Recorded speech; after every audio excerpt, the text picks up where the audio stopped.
اللهم صل على حبيب نبي يا شفيع صلى الله على محمد صلى الله عليه وسلم صلى الله على محمد صلى الله عليه وسلم. Bismillahirrahmanirrahim. Assalamualaikum warahmatullahi wabarakatuh. Waalaikumsalam warahmatullahi wabarakatuh. Innal hamdalillah nahmaduhu wa nasta'inu wa nastaghfiruh wa na'udzu billahi min shururi anfusina wa min sayyiati a'malina. May yahdihillahu fala mudilla lahu wa may yudlil fala hadiyalah. Asyhadu an la ilaha illallah wahdahu la syarikalah wa asyhadu anna Muhammadan abduhu wa rasuluhu la nabiyya rasul ba'dah.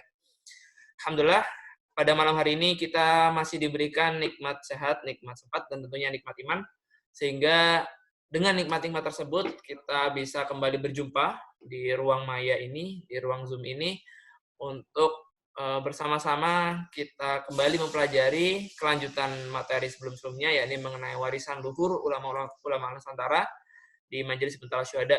Dan yang kedua, salawat wassalam juga tak lupa kita curahkan kepada Nabi Muhammad Sallallahu Alaihi Wasallam yang syafaatnya, pertolongannya kita tunggu di akhirat kelak.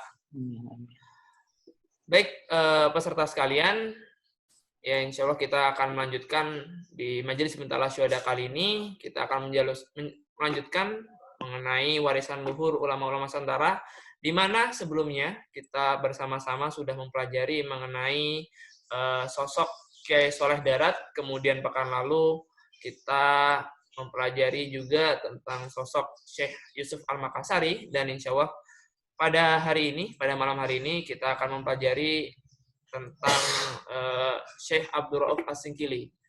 Dan seperti dua pekan sebelumnya, kita bersama oleh Ustadz Nur Ahmad MA, yang beliau adalah dosen UIN Wali Songo Semarang, dan saat ini beliau juga mahasiswa doktoral di Leiden University. Baik, karena beliau sudah hadir bersama kita di sini, langsung saja kepada Ustadz Nur Ahmad, waktu dan tempat kami serahkan. Bismillahirrahmanirrahim. Assalamualaikum warahmatullahi wabarakatuh. Alhamdulillahilladzi bi ni'matihi tatimmus shalihat. Wassalatu wassalamu ala sayyidis sadat Sayyidina Muhammad wa ala alihi wa ashabihi an-nujumin nayyirat. Yang saya hormati teman-teman di Bentala Syuhada, terutama moderator pada malam hari ini, Mas Yusuf Fardan, Mas Fardan. Terima kasih telah membuat sebuah forum untuk pengajian tentang ulama-ulama Nusantara. Di pertemuan yang pertama, minggu pertama, kita telah membahas tentang Kiai Soleh Darat, yaitu seorang ulama yang hidup di masa abad 19 hingga awal abad 20. Beliau hidup di tahun 1820 hingga 1903. Kemudian kita membahas tentang Syekh Yusuf Al-Makassari. Beliau dari Makassar sebenarnya, cuman banyak mengabdikan keilmuan beliau setelah pulang dari Mekah, itu di Banten, menjadi mufti di Banten. Beliau hidup di masa abad 17, wafat hampir di akhir masa abad 17 itu. Beliau dikenal sebagai pejuang, sebagai sufi juga. Yang hari ini kita akan membahas tentang atau mencoba merefleksikan kehidupan dari Syekh Abdul Rauf As-Singkili. Sebelum itu, saya ingin menarik sebuah benang merah dari ketiga ulama ini. Keulamaan yang dibentuk yang pertama adalah dari sebuah tradisi jejaring keulamaan yang amat kuat. Jejaring yang menghubungkan Nusantara dengan pusat-pusat poros-poros keilmuan Islam di Mekah dan Madinah, meskipun kitab-kitab yang dikaji di sana itu kitab-kitab yang berasal dari tradisi keislaman yang amat luas asalnya. Kita melihat Syekh Yusuf Al-Makassari berguru kepada Ibrahim Al-Qurani berguru kepada Ahmad Al-Qushayshi, Ahmad Al-Qushayshi berguru kepada As-Shinnawi berguru kepada Ar-Romli, Syihabuddin Ar-Romli, kemudian berguru kepada Abdul Wahab Asy'arani. Abdul Wahab Asy'arani berguru kepada Syekh Zakaria Al-Ansori. Misalnya ini dari satu jalur yang menurut saya jalur ini jalur amat penting. Jalur yang menunjukkan bagaimana keulamaan itu didasarkan pada runtutan keilmuan yang jelas asal-usulnya. Jadi sebagian pendapat, mungkin sebagian besar pendapat yang dikemukakan oleh banyak para pengkaji masa lalu, terutama yang dari dunia barat, yang menganggap keislaman kita itu peripheral, misalnya pinggiran, Islam yang tidak berkembang secara matang, Islam yang belum dewasa, itu sebenarnya sebuah sweeping sweeping claim ya, sweeping generalization, generalisasi yang menyapu bersih tetapi tidak benar dan tidak tepat secara utuhnya. Kita melihat bahwa ulama-ulama kita sejak lama itu sudah menjalin hubungan keulamaan dari Nusantara ke pusat-pusat keislaman di Timur Tengah, di Arab Saudi, di Mekah dan Madinah.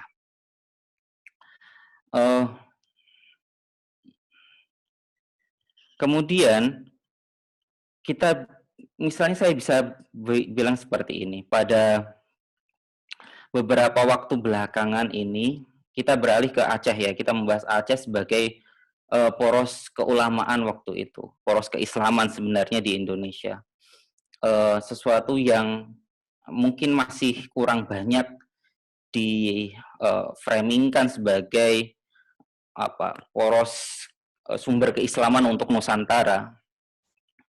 Kita bisa melihat misalnya hampir seluruh para wali di Jawa itu sebenarnya juga ngaji ke Aceh, ke Malaka waktu itu. Cuman hal ini tidak banyak diungkapkan lagi gitu. Malah seakan-akan porosnya poros Jawa dominasi gitu. Tapi sebenarnya poros di Aceh itu juga lebih awal. Kita bisa menyatakan lebih awal misalnya dalam beberapa bulan terakhir ada seorang arkeolog dari Badan Arkeologi di Aceh memberikan informasi kepada saya untuk membaca sebuah koin. Bukan sebuah sih, beberapa buah koin. Koin itu saya baca, saya temukan salah satunya adalah sebuah dirham. Usianya sangat tua. Dirham itu berawal dari masa Abbasiyah pada abad ke-8 Masehi. Jadi 780-an pada masa Abbasiyah. Ini saya dari teman arkeolog tersebut minta tolong membacakan tulisan yang ada di pinggiran koin. Koin itu kan ada penandanya itu kalau koin Islam pasti akan ada syahadatain, ada syahadat asyhadu alla ilaha illallah dan kemudian asyhadu anna muhammadar rasulullah, kemudian ada nama khalifah yang mengeluarkan koin tersebut dan kemudian itu uangnya dirham atau dinar disebutkan dan tahunnya. Nah, saya bisa membaca di bagian tahunnya dan bagian syahadatnya. Beberapa bagian lain itu tidak bisa terbaca karena saya melihatnya itu sudah rusak koinnya. Dan ini penemuan baru dari lapangan. Dan beliau menyatakan bahwa akan menuliskannya dalam sebuah artikel ilmiah dalam berbahasa Inggris kemungkinan. Nah, di situ menunjukkan bahwa bukti arkeologis ini menunjukkan bahwa paling tidak telah terjalin hubungan antara Aceh, itu koinnya ditemukan di Aceh, di puing-puing kerajaan, tapi saya tidak diberitahu lebih lengkapnya ya di mana.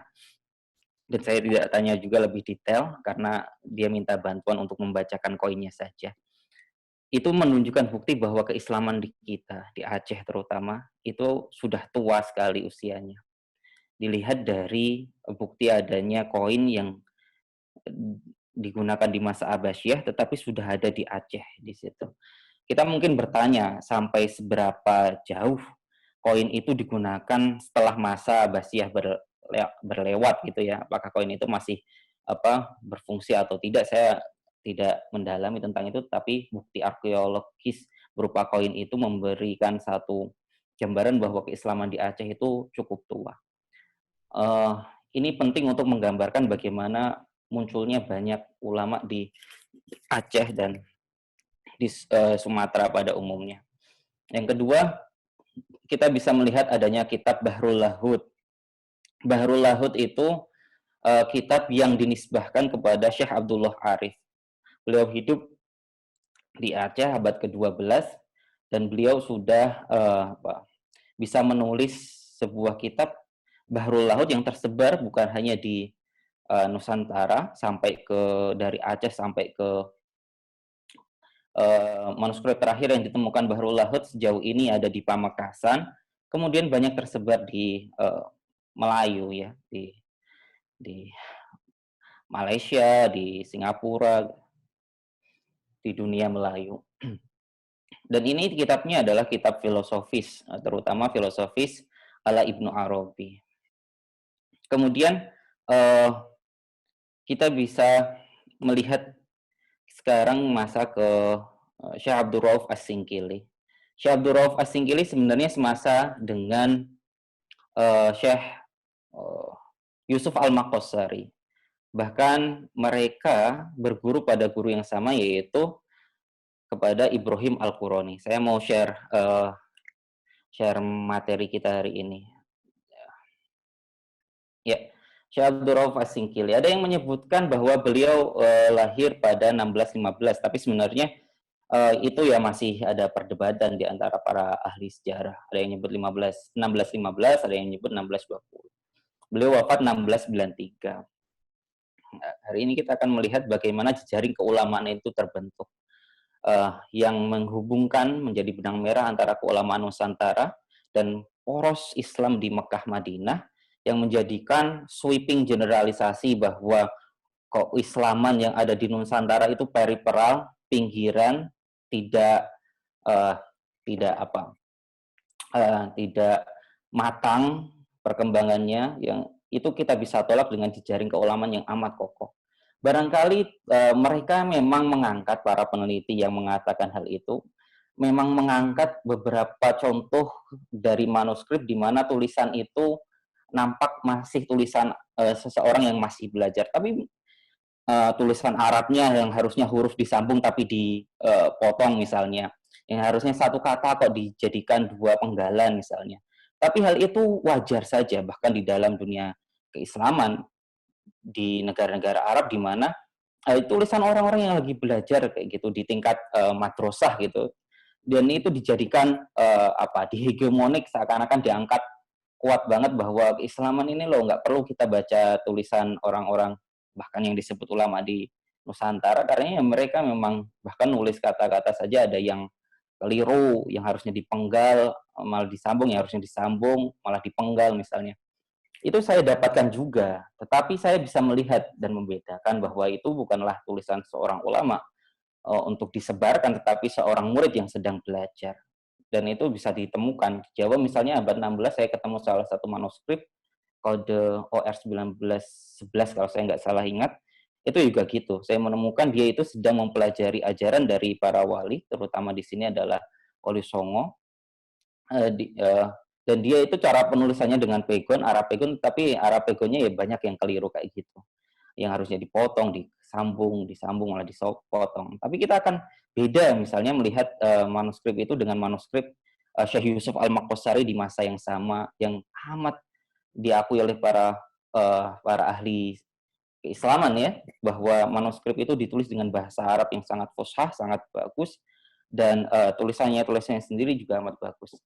Mungkin karena tujuannya beberapa orientalis adalah untuk mempertentangkan atau untuk menjadikan keislaman itu tidak kuat, yang nantinya akan menjadi sumber kesatuan umat melawan kesatuan para penduduk Indonesia melawan penjajahan Belanda.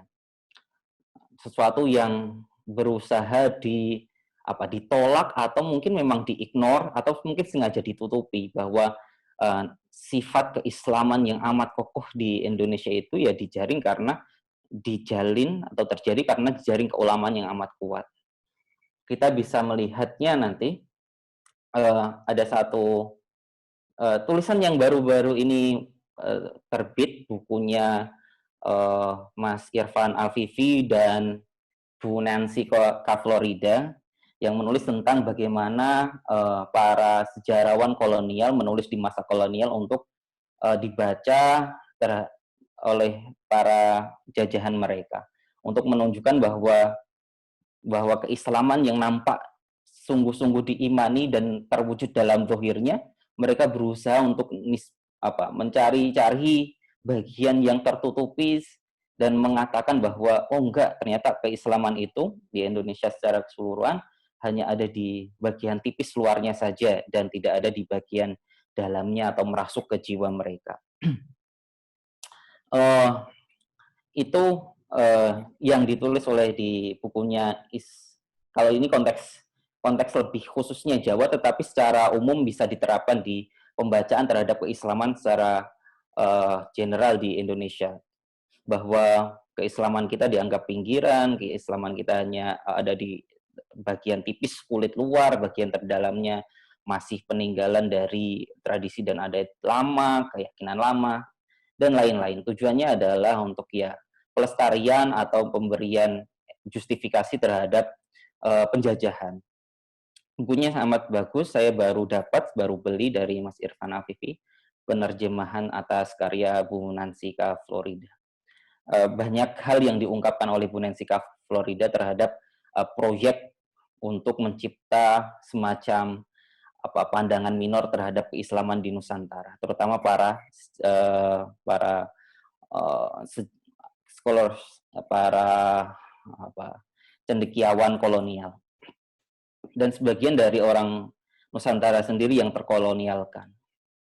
Yang kedua, kita nanti akan membahas tentang ulama dan umaro, terutama Syekh Abdul Rauf As-Singkiri ini hidup di Aceh pada masa Sultan Iskandar Muda, yang mana beliau itu melakukan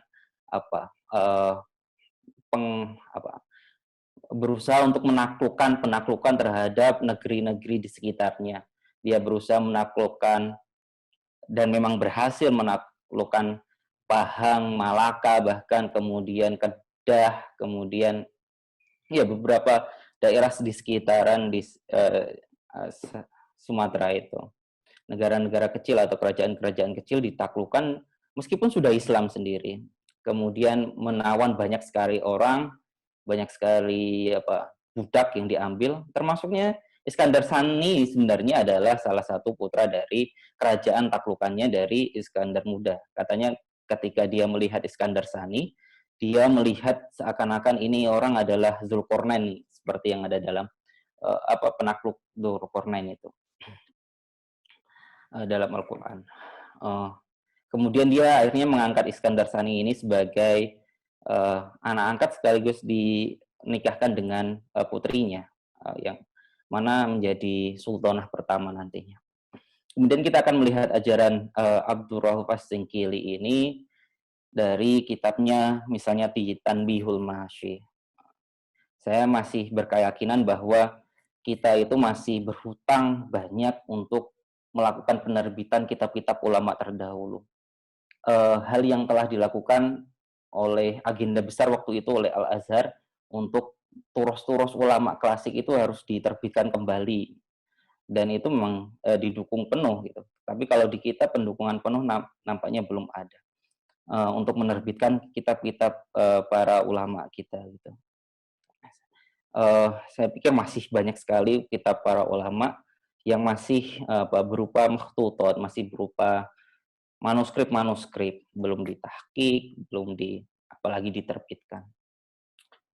Oke, di jejaring keulamaan yang paling penting adalah melihat peran sosial dari haji dan ngaji. Jadi pergi haji itu di masa lalu itu adalah bukan semata-mata beribadah kepada Allah melalui ibadah mahdhah pergi haji, menapak tilasi Sayyidina Ibrahim, dan kemudian sampai ke Kanjeng Nabi, tetapi juga untuk memperdalam keilmuan. Mereka yang pergi haji seringkali akan di masa lalu terutama akan membayar perjalanan mahal untuk pergi haji. Mahal dalam arti dia harus berkorban meninggalkan keluarga, kemudian uang yang harus dibayar harus cukup, kemudian untuk perjalanan lamanya sendiri, kesengsaraan di kapal itu dibayar dengan tidak segera pulang, tetapi juga memperdalam keilmuan terhadap keulamaan para ulama yang ada di Mekah maupun Madinah, yang mana mereka membuat atau para ulama ini punya halakoh-halakoh di sana, dan kemudian para haji dari Nusantara itu ngaji di sana. Dan haji dari Nusantara yang ngaji di sana itu pasti amat sangat banyak atau cukup banyak, bahkan sejak di masa Abdul Rauf As-Singkili sendiri. Cuman kita melihat bahwa Syekh Abdul Rauf As-Singkili ini sangat istimewa karena dia belajar mengaji, melakukan kajian terhadap ulama di sana, di Syekh Ibrahim Al-Qurani dan Ahmad Al-Qushashi, dan dia mendapatkan ijazah untuk mengajarkan thariqah yang didapat ijazahnya dari Ahmad Al-Qushashi. Kita akan melihat bahwa Abdul Rauf As-Singkili yang meneruskan ajaran dari Ahmad Al-Qushashi. Beliau itu yang ngaji kepada Ahmad Al-Qushashi, ya juga kepada penggantinya yang sekaligus adalah menantunya, yaitu Ibrahim Al-Qurani, Syekh Abdul Rauf As-Singkili. Dan beliau ngaji seera dengan Syekh Yusuf Tajul Kholwati Al-Maqassari Al-Bantani yang kita kaji di kesempatan yang lalu. Pada minggu yang lalu, setelah saya melakukan pertemuan webinar ini, ada seorang yang pernah sekolah di McGill dan bertemu dengan seorang dari Afrika Selatan mengatakan bahwa banyak sekali orang masuk Islam di Afrika Selatan karena barokah dari Syekh Yusuf Tajul Kholwati Al-Maqassari Al-Bantani ini. Barokah yang dibawa oleh beliau beserta murid-muridnya yang ditanamkan di Cape Town di Afrika Selatan, di sekitaran makom beliau. Kemudian Syekh Abdul Rauf As-Singkili ini juga belajar ya jaringannya ya ke Syekh Ibrahim Al-Qurani. Ibrahim Al-Qurani ini sekarang sedang diteliti jaringnya Ibrahim Al-Qurani dan Ahmad Al-Qushashi ini oleh seorang akademisi dari Jerman, Mas Zaki Khairul Umam, Mas Zaki Umam terkenal. Beliau sedang meneliti ini. Saya belum tahu sampai mana sekarang, apakah beliau sudah lulus atau belum, tetapi saya bertemu dengan beliau ketika di Amsterdam waktu itu, dan beliau masih pada prosesnya untuk meneliti Ahmad Al-Qushashi dan Ibrahim Al-Qurani ini. Ibrahim Al-Qurani adalah seorang sebenarnya dari suku Kurdi yang dulu punya kekuasaan, tapi akhirnya sekarang sudah hilang ya, nggak ada bekas-bekas kekuasaannya. Kemudian beliau belajar sanadnya kembali ke Ahmad Al-Qushashi. Ahmad Al-Qushashi ini yang menyatukan antara syariat dan tasawuf, termasuknya keilmuan hadis dan filosofi. Kemudian beliau berbicara punya sekali yang beliau juga seorang pendiri dari Thariqah Asy'ariyah. Kemudian gurunya adalah Syekh Zakaria Al-Ansari. Jadi kita bisa tahu kenapa kalau fikih itu di Nusantara banyak menggunakan kitab-kitab yang beredar dari dua nama ini. Ar-Romli, atau tiga nama lah. Ar-Romli, kemudian Abdul Wahab Asy-Sya'rani dan Syekh Zakaria Al-Ansari. Ya karena jejaringnya di masa lalu sudah sejak lama dikuatkan. Jadi para ulama ini meneruskan tradisi penting bagaimana hubungan guru dan murid, yaitu mereka bukan hanya mengkaji ajaran dari gurunya, tetapi mengkaji ajaran juga dari guru-gurunya. Guru-gurunya lagi, kakek gurunya diteruskan terus. Jadi tugas seorang murid adalah ya kayak gini, untuk terus melakukan pengkajian terhadap kitab-kitab gurunya, kakek gurunya, agar bisa ya termasuk bentuk penghormatan kepada para gurunya itu sendiri. Syekh Yusuf Tajul Kholwati juga sama, semasa dengan Syekh Abdul Rauf As-Singkili, dan bergurunya juga kembalinya ke Al-Qurani, Al-Qushashi, Asy'anawi, sampai ke Syekh Zakaria Al-Ansari. Dan ini termasuk dua tokoh yang data-data tentang keulamaan dan tradisi beliau bisa terjaga amat baik. Ini beda dengan beberapa dari para wali songo yang tradisi keulamaannya, jejaringnya itu kadang simpang siur. Mungkin kita bisa mengatakan bahwa ya ini karena apa ke terlalu ikut campurnya Belanda, tapi juga mungkin karena para penerusnya juga kurang memberikan tafsiran atau syarah terhadap karya-karya ulamanya, para wali itu. Akhirnya ya uh, jejaring mereka kurang terlalu terlacak, beda dengan beberapa ulama ini, padahal semasa sebenarnya, atau selisih sedikit lah, sekitar 30-40 tahun. Syekh Abdul Rauf Singkili, Syekh Yusuf Tajul Khalwati.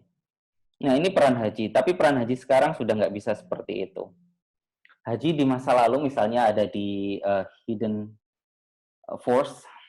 The Hidden Force itu sebuah novel ditulis oleh seorang Belanda pada abad 19, 1880-an kalau saya nggak salah ingat, yang ada salah satu adegan memperlihatkan bagaimana seorang haji pulang ketika itu. Seorang haji ketika pulang waktu itu dibuatkan perayaan besar. Dia diciumi dan dimuliakan sedemikian rupa. Kemudian hal itu dipandang oleh dua tokoh Belanda yang ada dalam setting pulangnya haji itu secara ngeri, secara sesuatu yang amat horor bagi mereka, bagaimana ternyata mereka itu nggak punya kedudukan apapun kemuliaannya dengan kemuliaan para haji yang sedang pulang, meskipun nampaknya seakan-akan mereka dihormati oleh orang-orang. Dan yang lebih ngeri lagi adalah bagi mereka, para kolonial itu, pihak penjajah, adalah bagaimana para haji ini memiliki kekuatan yang amat besar untuk menggerakkan massa, dan itu terbukti dengan misalnya di Peasant Revolt di Banten dan hampir di seluruh daerah di Jawa dan Indonesia ketika ada abad 19-an, akhir abad 19-an sampai awal abad 20-an, para pemberontak itu ya dipimpin oleh para haji sebenarnya. Dipimpin oleh para haji ini. Kemudian kita akan melihat Syekh Abdul Rauf As-Singkili. Sedikit saja kita akan membahas tentang bahwa beliau itu lahir di masa kekuasaan Sultan Iskandar Muda, yang mana dalam kekuasaan beliau diidentifikasi dengan banyak penaklukan di negara-negara atau kerajaan-kerajaan kecil di sekitarnya. Meskipun sudah Islam misalnya, beberapa kerajaan itu tetap ditaklukkan. Terutama sebenarnya kerajaan Aceh ini di awal-awal abad ke-17 masih kerajaan kecil sebenarnya.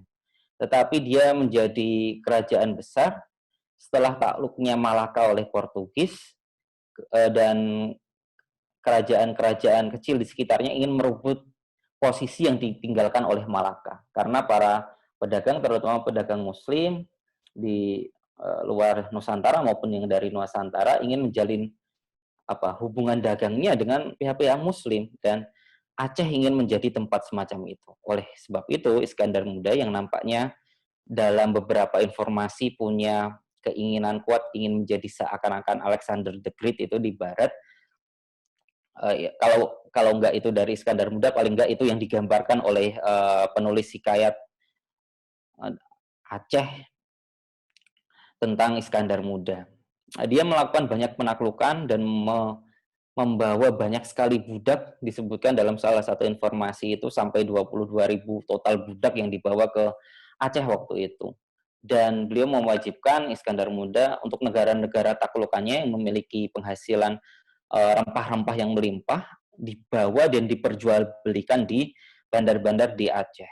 Jadi Aceh menjadi pusat, dibentuk untuk menjadi pusat persinggahan para pedagang yang kosmopolit dari beragam daerah.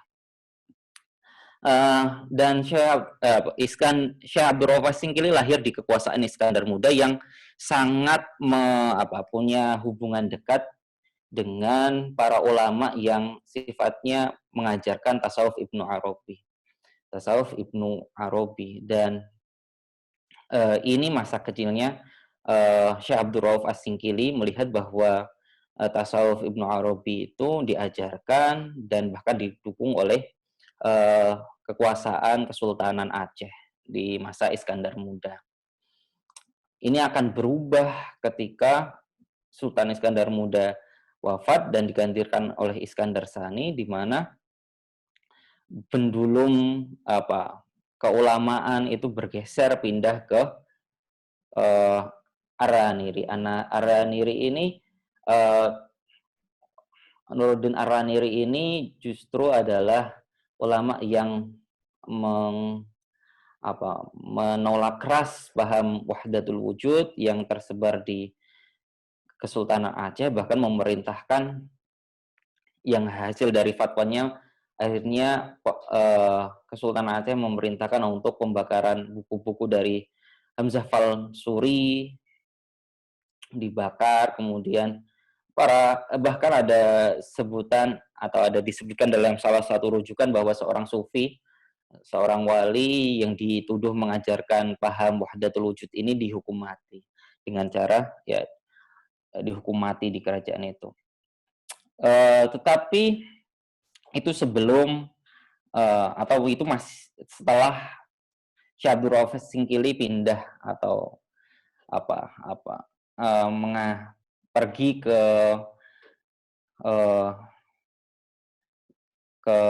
pusat keislaman seperti haji dan ke Aceh dan ke Mekah dan Madinah pada 1642 di masa Sultan Iskandar Sani dari 1636 hingga 1641, di mana tasawuf wujudiyah yang dituduh yang tadinya masih diakomodir bahkan dijadikan oleh Iskandar Muda sebagai mazhab resmi pemerintah menjadi sesuatu yang dilarang.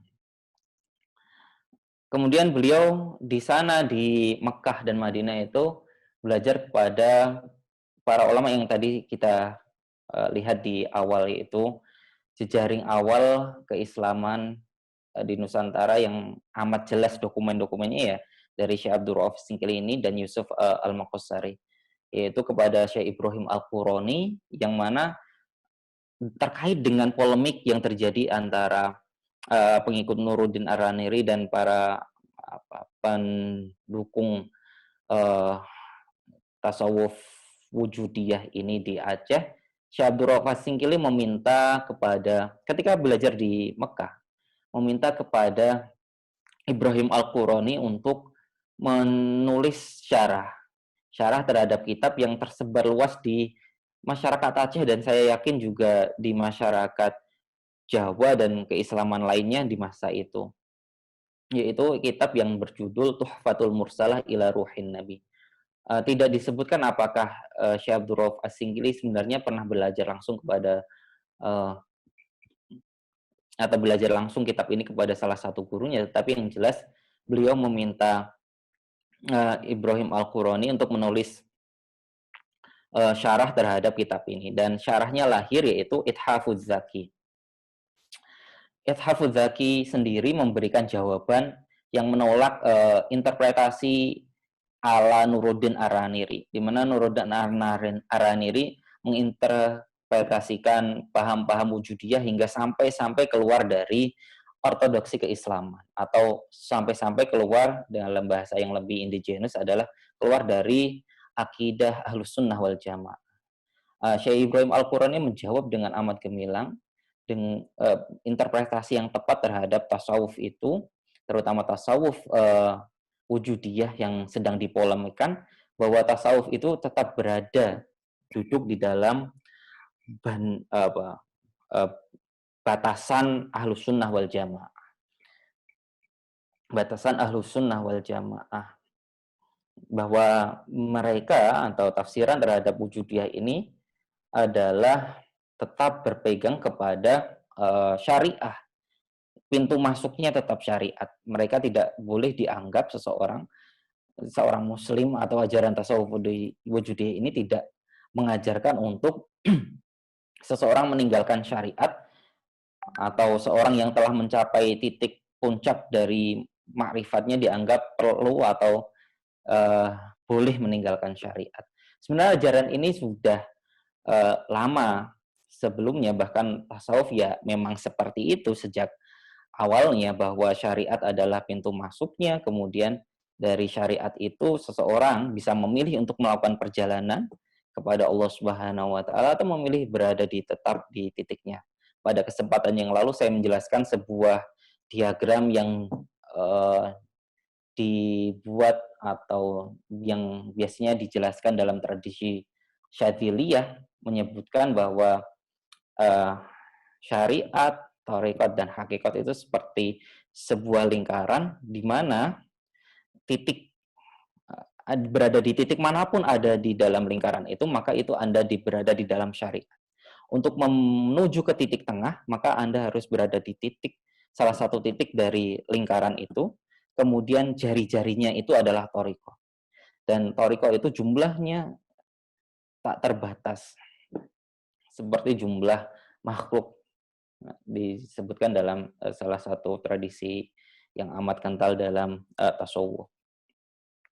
Jadi Ibrahim Al-Qurani sebenarnya meneruskan saja ajaran dari misalnya gurunya Abdul Wahab Asy-Sya'rani yang mengatakan bahwa at-thariqah nggak mungkin bisa berjalan kecuali yuqayyad fi syariah bil ilmi wal amali. Kecuali dia terikat atau diikatkan thariqah itu dalam syariat secara keilmuan maupun pengamalannya. Jadi ilmu dan amal menyatu, dan itu harus berada di dalam lingkaran syariat. Itu misalnya ada di Minhatul Minnah, karyanya Asy-Sya'rani, itu saya lupa nama kitab lengkapnya. Minhatul Minnah fit Talabusi bis Sunnah. Kemudian beliau kembali ke Aceh, yang para peneliti menyebutkan kembalinya ke Aceh itu pada tahun 1661, sesaat setelah Syekh Ahmad Al-Qushayri wafat, dan sesaat setelah beliau mendapatkan ijazah perkenanan untuk mengajarkan thariqah yang diajarkan oleh Ahmad Al-Qushayri dan muridnya Ibrahim Al-Qurani, yaitu thariqah Syatoriyah. Pada 1661 beliau kembali ke Aceh, dan waktu itu yang menjadi sultannya adalah sultan perempuan, Sultanah Tajul Alam Safiyuddin Syah, 1641 hingga 1675. Beliau berada di sana dan langsung menarik perhatian dari para elit kerajaan, terutama melihat kondisi di mana masa sebelumnya itu terjadi hiruk pikuk bencana keagamaan yang amat besar karena pertentangan antara para pengikut Nuruddin Ar-Raniri dengan Hamzah Fansuri. Dan ini menjadikan para elit pemerintahan diminta untuk meneliti setiap para ulama atau para haji yang pulang ke tanah Aceh, termasuknya Syekh Abdul Rauf As-Singkili, yang mana dia bertahun-tahun berada di Mekah dan Madinah. Beliau pulang dan menarik perhatian Sultanah hingga dilihat bahwa memang pahamnya tidak bertentangan dengan apa yang dipilih oleh Sultanah untuk menjadikan dia mufti, salah satu mufti di kerajaan Aceh. Dan dia diminta oleh Sultanah untuk mengarang beberapa karya yang dipatroni oleh Sultanah, didukung dan dijaga haknya untuk melakukan kajian intelektual di kerajaan Aceh. Bahkan beberapa karyanya memang diminta langsung oleh Sultanah. Kita tahu bahwa ada 4 Sultanah setelah istri dari Iskandar Sani ini, dilanjutkan oleh 3 Sultanah yang lain, dan beliau menjalin hubungan yang baik selama kita bisa melihat bahwa para sultanah itu meminta Syekh Abdul Rauf As-Singkili untuk menuliskan karya-karya keilmuan di masa itu. Beliau menulis Mir'atut Tullab misalnya, kemudian menulis Risalatul Adab, Murid akan Syekh. Ini dalam bahasa uh, Melayu Sumatera, tapi beliau mengatakan bahwa dalam menulis karya yang dalam bahasa Melayu ini beliau ditemani oleh dua penerjemah. Beliau menyebut bahasanya sebagai Al-Jawiyah As-Sumatraiyah. Jadi model bahasa Melayu Sumatera. Jawi itu dalam konteks masa itu atau penyebutan sumber-sumber Arab ketika mengatakan Jawi itu mengatakan ya Nusantara secara luas yang mencakup Indonesia sekarang, kemudian negara-negara lain seperti Thailand, bahkan sampai ke Thailand di Patani itu. Kemudian ada Syarah Arba'in Hadis, Daqaiqul Huruf, Tanwihul Masyi.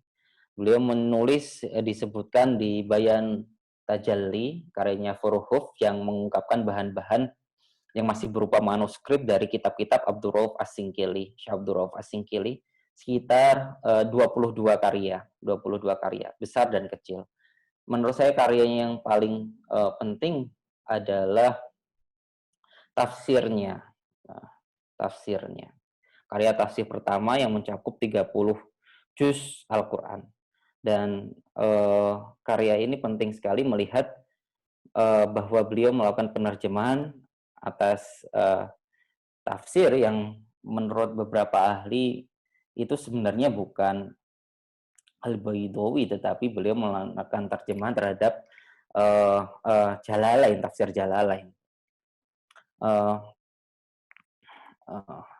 Kemudian beliau wafat pada 1693. Dan masih di Aceh. Masih di masa Sultanah yang keempat kalau saya tidak salah. Nah, ajaran-ajaran beliau itu utamanya adalah harmonisasi antara syariat dan tasawuf, yang mana karena ajaran itu beliau dimasukkan salah satu tokoh penting dalam neosufisme ala Azumardi Azra. Meskipun saya tidak melihat bahwa itu memang bisa tepat disebut neosufisme, karena memang sufisme kalau kita melihatnya tasawuf ya begitu, bahwa syariat itu pasti tidak boleh ditinggalkan. Kita masih ingat kisah-kisah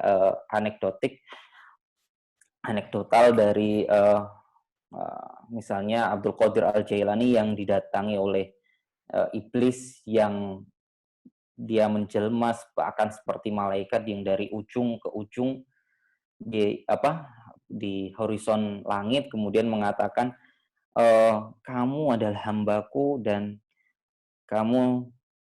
saya bebaskan dari melakukan sholat gitu, kewajiban hamba yang lainnya, kamu hamba yang amat aku cintai gitu. Kemudian Syekh Abdul Qadir Al-Jailani langsung membentak itu, hai iblis, bagaimana mungkin saya dibebaskan dari kewajiban syariat, taklif, bahwa Kanjeng Nabi saja melakukan sholat, apalagi saya yang tingkatannya nggak mungkin mencapai kenabian setelah Kanjeng Nabi Muhammad. Oleh sebab itu, pandangan bahwa syariat dan seperti yang kita pelajari di minggu lalu, bahwa syariat atau yang dalam hadis Jibril itu Islam, iman, ihsan, atau kalau Anda berkenan bisa mengatakan bahwa keislaman yang besar itu mencakup bukan hanya kegiatan-kegiatan fisikal, tetapi juga otak, akidah, hati, dan kemudian bagian terdalam dari diri kita. Saya yang melihat ini, saya yang hidup ini, menghilangkan ego kita, dan itu adalah tasawuf atau ihsan, yang mana dijelaskan dalam hadis itu al-ihsan adalah anta'budallah ka'annaka tarah fa illam takun tarah fa innahu yarak. Seandainya ihsan adalah engkau meyakini bahwa Allah selalu melihatmu, engkau melihat Allah dalam ibadahmu.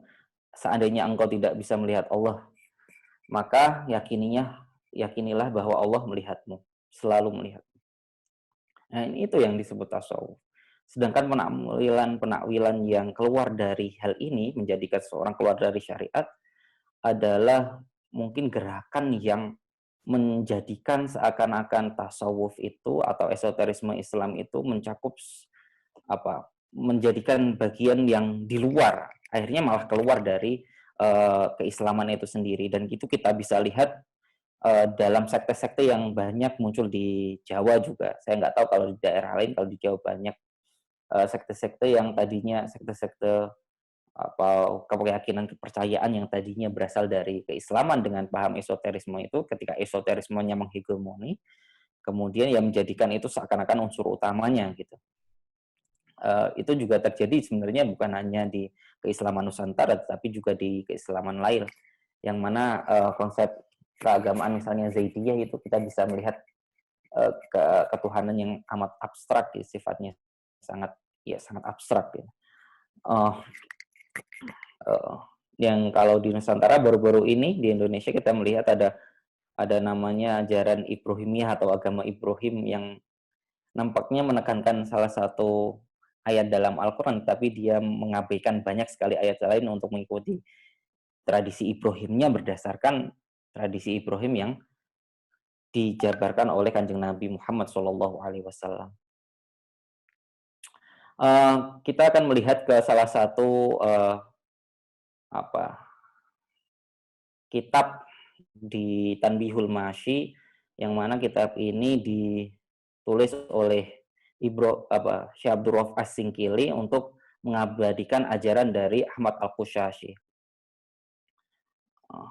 Ahmad Al-Qushashi. Beliau berkata ini masih awal-awal dari kitab itu, yang saya sorot adalah misalnya bagian dari penjelasannya tentang hakikat hubungan antara alam atau semua makhluk dengan Allah Subhanahu wa taala. Karena seringkali saya melihat ketika mengkaji seorang tokoh, kalau kita membaca kajian orang yang mengkaji tokoh itu, orang yang menafsirkan kitab-kitabnya, kita justru bingung. Karena kajiannya kok bisa kayak gitu, padahal di kitabnya nggak seperti itu gitu. Jadi akan lebih jelas lagi kalau kita mengkaji seorang tokoh, bisa mengkaji langsung lewat kitabnya, karyanya. Ini salah satu kitabnya, yaitu Tanbihul Masyi, yang mengajarkan tentang Thariqah atau ajaran-ajaran Ahmad Al-Qushashi. Ini bagiannya. Wa haqiqatul alam huwal wujud al-muqayyad bisifatil mumkinat. Hakikat alam semesta ini, semua selain Allah, adalah wujud yang terikat dengan sifat mungkin.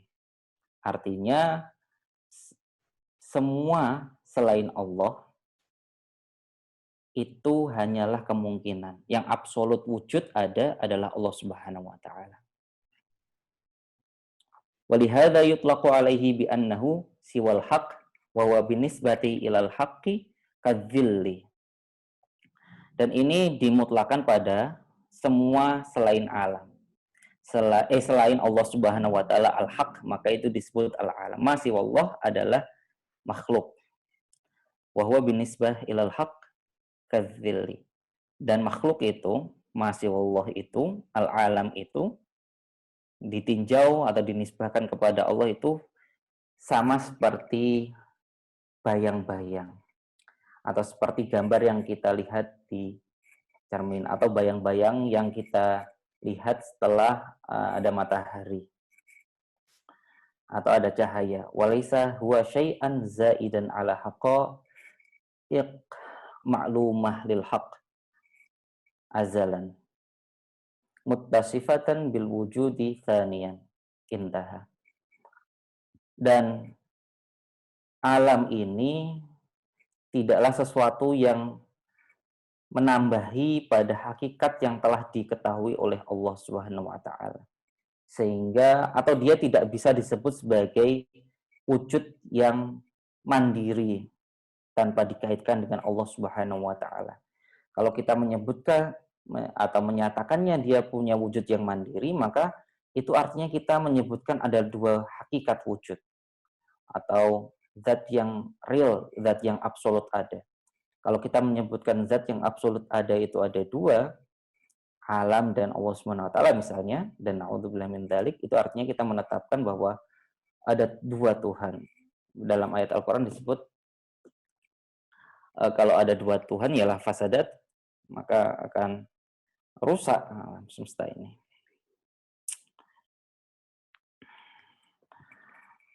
Wa idza tuqarriru laka hadza fanaqul laisa lahu wujud illa biwujudi sahibiz dzilli. Maka ketika engkau telah menetapkan hal ini pada dirimu, maka kita akan mengajarkan bahwa tidak ada bagi alam itu wujud kecuali melalui wujudnya pemilik bayang-bayang, yaitu Allah Subhanahu wa taala. Wa wujudu dzilli mutawaqqaf ala wujudi sahibiz dzilli. Dan wujudnya bayang itu terikat, tergantung pada wujudnya sahibul dzilli, yaitu Allah Subhanahu wa taala. Dan wujudnya itu tidak bisa mandiri. Maka dengan demikian sesuatu yang tidak ada wujudnya kecuali dengan zat yang lain, maka wujud zat yang lain itulah yang hakikat wujudnya. Ini untuk menjelaskan tentang bahwa Allah Subhanahu wa taala adalah sumber wujud. Dia bisa dinisbatkan atau bisa dipahami dalam surah An-Nur misalnya. Allahu nurus samawati wal ard. Mathalu nurihi kamishkatin fihi misbah. Al-misbahu fi zujajah. Az-zujajatu ka'annaha kawkabun durri. Yuqad ila akhiril ayah. Allah adalah pencipta, pemberi cahaya bagi keberadaan langit dan bumi. Penyebutan langit dan bumi itu maksudnya adalah Allah adalah pencipta seluruh alam. Ada satu kitab yang amat bagus dari Imam Al-Ghazali yang menjelaskan khusus ayat ini, pemaknaan terhadap ayat ini, yaitu Mishkatul Anwar. Di dalam Mishkatul Anwar beliau menjelaskan bahwa nur yang disebutkan kepada hal selain Allah seperti cahaya lampu, cahaya matahari, itu justru sifatnya hanyalah alegoris semata. Karena nur artinya harusnya secara bahasa adalah sesuatu yang terang pada dirinya, jelas pada dirinya sendiri, dan dia memberi terang kepada selainnya. Dan puncak dari zat yang terang pada dirinya sendiri, jelas pada dirinya sendiri, dan bahkan memberikan ada atau terang, mengeluarkan adam menuju ke tercipta, itu adalah Allah Subhanahu wa taala, maka Allah lah yang pantas disebut nur itu. Atau nur ala nur. Cahaya di atas cahaya adalah Allah Subhanahu wa taala. Allah disebut nur di sini. Artinya, nah ini dari ayat inilah yang banyak digunakan oleh para ulama wujudiyah terutama atau tasawuf filosofis ala Ibnu Arabi untuk menjelaskan penciptaan itu seperti zilli itu tadi, seperti bayang-bayang. Atau ini juga digunakan dalam tradisi di Jawa ketika menggambarkan pewayangan itu. Mengatakan penciptaan itu ya seperti pewayangan. Kita itu ya seperti tokoh-tokoh pewayangan yang digerakkan oleh Allah Subhanahu wa taala, diciptakan dan diberikan kemampuan dari Allah Subhanahu wa taala. Nah, ini salah satu ajaran yang diajarkan oleh Syekh Abdul Rauf As-Singkili.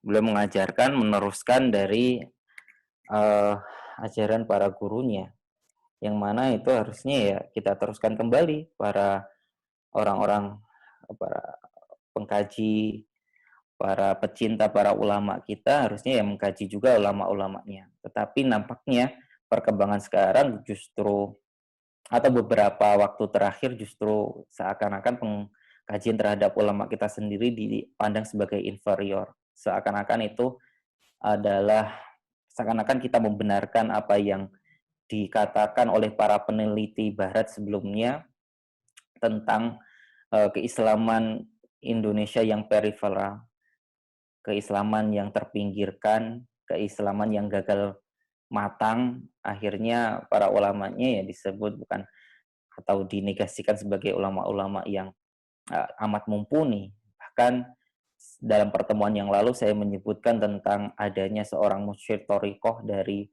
Jawi, dan saya cukup yakin atau paling tidak mengatakan bahwa dia dari Sumatera kemungkinan besar, karena pada waktu itu dia sudah berada di Yaman, di Aden, itu pada abad keempat.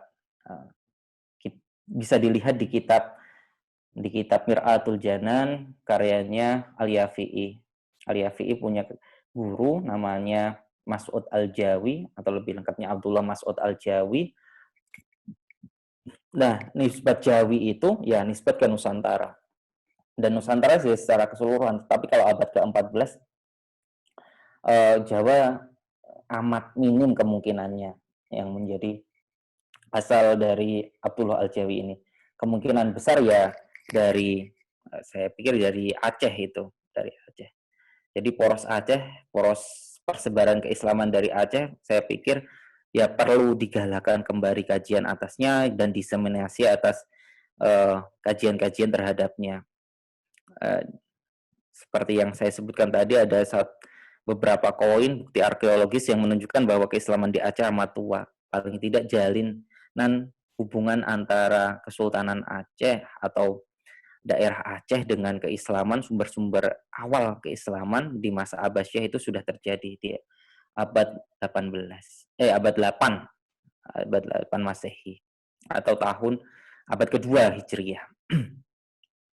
Itu sedikit dari Syekh Abdul Rauf As-Singkili, dan kita bisa lihat dari karya-karyanya tadi, termasuk karya para gurunya yang menghubungkan atau sangat tabahur dalam keilmuan, bukan hanya tasawuf, tetapi juga ilmu tafsir, kemudian punya karya juga di hadis, kemudian punya karya di fikih. Jadi keislaman itu komplit, paket komplit. Jadi tidak memecah-mecah keislaman. Maksudnya hanya ingin fikih saja misalnya pandangannya, maka akan gagap menghadapi realitas hari ini, di mana ya apa yang kita lihat di tantangan modern ini sangat berkembang begitu cepat.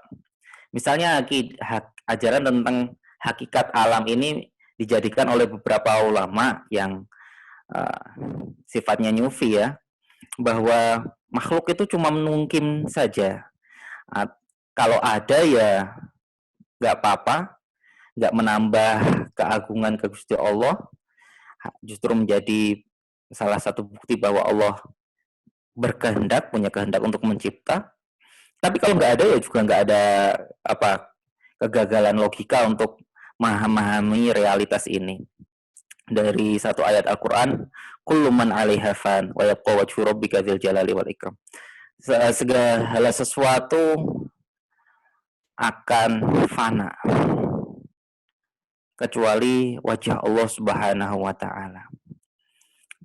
Ini biasanya untuk melihat manusia, termasuk makhluk itu ya hanyalah kemungkinan semata. Saya Nur Ahmad ada tahun ini sampai sekian, tapi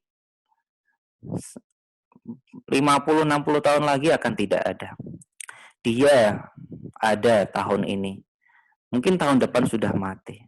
Sampai akhirnya semua makhluk itu yang tadinya ada adalah sesuatu yang mungkin, dan sesuatu yang pasti terjadi adalah dia akan fana akhirnya. Dan yang tidak fana adalah Allah Subhanahu wa taala. Bisa juga penjelasan tentang hakikat alam ini, hakikat makhluk ini termasuk manusia itu yang dilihat sebagai kemungkinan semata atau relativitas semata, keadaannya ada atau tidak ada itu enggak memberi pengaruh besar terhadap pemahaman atas keagamaan, atas hakikat Allah Subhanahu wa taala. Itu dijadikan untuk menenangkan diri ketika menghadapi kritik ulama yang lain. Beberapa ulama kayak gini, misalnya Gus Baha itu sering mengungkapkan, Gus Baha sering dikritik. Gus Baha jenengan dikritik oleh ulama ini, ulama itu gitu. Kemudian dia itu siapa? Dia kan hanya makhluk Gusti Allah. Kalau makhluk Gusti Allah ya sama lah seperti saya. Saya juga makhluknya Gusti Allah. Saya itu nggak memperhatikan ucapannya dia, tapi saya lebih memperhatikan kepada ridho Allah Subhanahu wa Ta'ala. Agar segala amal yang dilakukan itu merujuknya adalah kepada ridhonya, atau tujuannya itu mencari ridhonya Pangeran, bukan mencari ridhonya makhluk, mencari orang yang sama-sama diwajibkan untuk berjuang kepada Allah Subhanahu wa Ta'ala. Itu banyak hal lah yang untuk menyikapi yang sesuatu yang khilaf itu dengan cara demikian. Bahwa kita sama-sama makhluk, maka kita sama-sama berjuang menuju jalan kepada Allah Subhanahu wa Ta'ala. Selama saya yakin itu benar, maka saya akan memperjuangkan. Begitu. Ya, mungkin ini ya yang bisa saya sampaikan tentang Syekh Abdul Rauf As-Singkili, seorang ulama yang amat penting, tetapi bukan hanya pada tradisi Thariqat Syatoriyah ya, tapi amat penting untuk menjelaskan posisi keislaman Nusantara yang amat kuat jejaring keilmuannya dengan poros pusat-pusat keislaman di masa itu, di Mekah dan di Madinah, sejak abad ke-17 bahkan sebelumnya. Kita melihat Aceh juga sebagai tempat penting penyebaran keislaman di Nusantara sejak awal. Namun poros keislaman, penyebaran keislaman dari Aceh ini belum banyak dikaji oleh para peneliti, baik berdasarkan kesejarahan maupun berdasarkan tradisi keulamaan atau konten terhadap ajaran-ajaran mereka. Misalnya di Banten itu para sultan banyak meminta para ulama di kesultanan untuk menulis kitab-kitab dari Hamzah Fansuri atau syair-syair dari Hamzah Fansuri untuk dikopi. Itu tidak banyak dikaji tentang bagaimana persebaran Hamzah Fansuri dan ide-idenya di Banten atau di luar dari Sumatera. Di Banten kita bisa melihat itu banyak manuskrip menunjukkan bahwa Hamzah Fansuri syair-syairnya itu dikopi, dan bahkan beberapa ulama di Banten itu juga menulis syair model Hamzah Fansuri itu.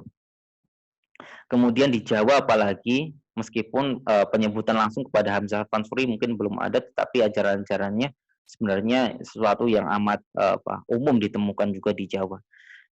Cuman di Jawa bedanya penafsiran atas ajaran itu menjadi sangat-sangat digunakan untuk dukungan atau justifikasi politik kolonial Belanda. Kemudian yang ketiga kita melihat tentang ulama dan umara, hubungan antara Syekh Abdul Rauf As-Singkili dengan para sultan ketika itu, di mana bila menjadi klien dari patron para ulama, para umara. Beliau ditugaskan untuk menulis beberapa kitab-kitab fikih maupun kitab-kitab yang lain oleh para sultanah di Kesultanan Aceh. Kemudian kita melihat tadi tentang ajaran-ajaran dari Syekh Abdul Rauf As-Singkili. Salah satunya adalah tentang hakikat Allah Subhanahu wa Ta'ala. Allah adalah wajibul wujud, masih Allah adalah mumkinul wujud. Karena mumkinul wujud, dia punya hakikat wujudnya terikat dengan hakikat Allah Subhanahu wa Ta'ala. Dia tidak punya wujud yang mandiri, bukan qaim bidzatihi. Alam itu atau semua makhluk kecuali Allah itu tidak qaim bidzatihi. Dia adalah pancaran, kalau dalam bahasanya Abdul Rauf As-Singkili, pancaran atau bayang-bayang dari pemilik bayang-bayang itu.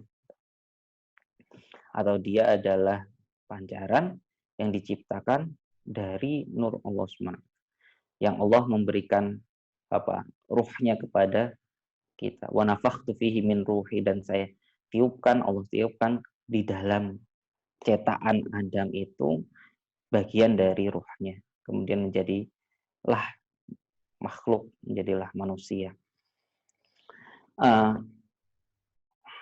Itu yang bisa saya jabarkan sedikit.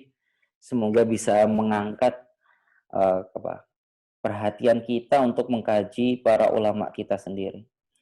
Syekh Abdul Rauf As-Singkili sekarang banyak sekali ulama yang diangkat kembali, baik dari tradisi tasawuf yang dinisbatkan kepadanya ahli-ahli tasawuf maupun ahli tafsir, ahli qiraat, ahli hadis, kemudian ahli ilmu-ilmu yang lain. Eh, dan ke depan harapannya kitab-kitab ini dikaji juga, kitab-kitab dari para ulama Nusantara kita sendiri.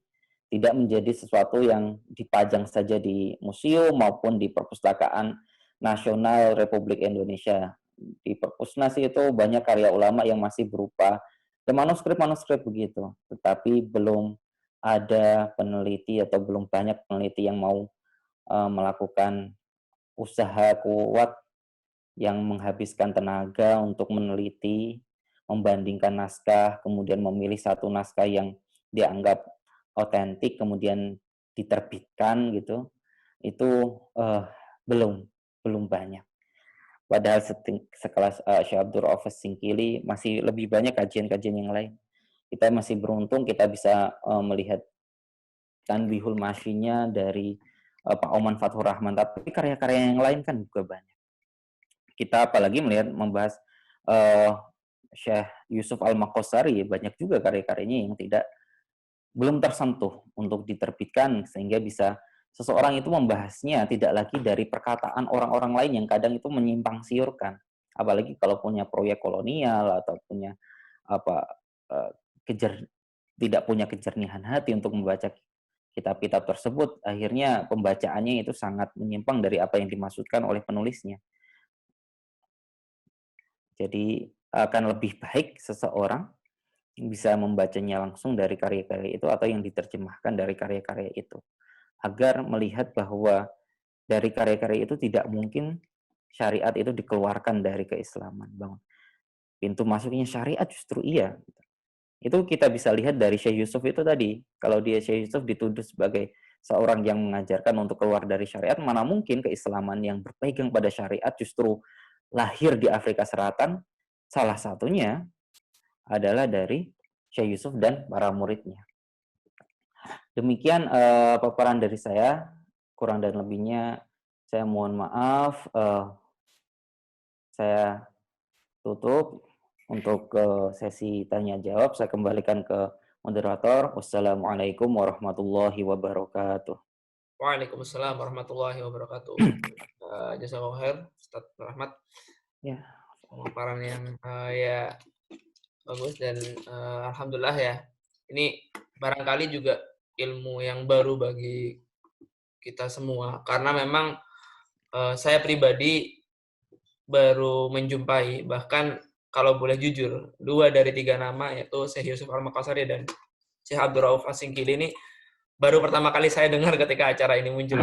Kalau Kiai Salim Barat sebelumnya sudah pernah dengar gitu, cuman ya ini jadi salah satu hal yang menarik karena ternyata tradisi ulama kita itu sudah begitu mengakar kuat semenjak ya abad-abad segitu ya, abad-abad yang cukup awal. Nah, sekarang kita masuk ke sesi tanya jawab. Barangkali para peserta sekalian ada yang ingin bertanya. Jika ingin bertanya secara langsung, bisa menggunakan fitur raise hand, dan jika ingin bertanya melalui chat juga bisa kirim chat melalui host seperti sesuai dengan apa yang telah disampaikan tadi di chat. Baik, ini pertanyaan pertama, Ustaz. Dari Abdullah Said. Dari saudara Abdullah Said asal Bogor, pertanyaannya, apakah Abdul Rauf As-Singkili pernah mengeluarkan fatwa bahwa perempuan dibolehkan menjadi pemimpin sebab semua sultanah menunjuk Abdul Rauf sebagai mufti?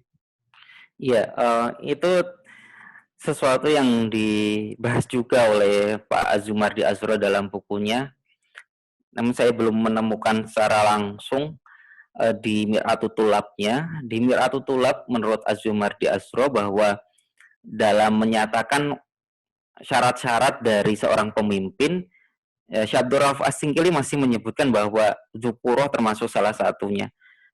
Bahwa seseorang harus laki-laki, itu salah satu